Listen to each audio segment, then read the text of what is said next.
I basically divide the world into sort of like different types of harms. And I said, look, when the harm in question is highly probable, tangible, like physical in nature, immediate, irreversible, and catastrophic, then you have higher grounds for essentially imposing some sort of variant of the precautionary principle.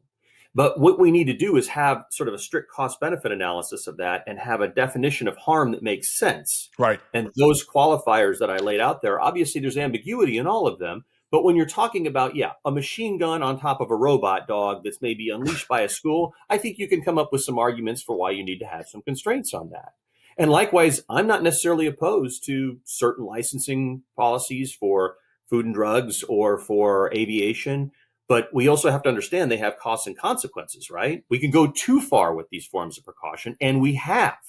Nuclear power is the ultimate example. Right. We have essentially precautionary principle nuclear out of existence in this nation. We only have a handful of old, reactors online. So yes, the answer to your question is we do occasionally need precaution, but it should not be the default in those cases. It should be the exception to the rule.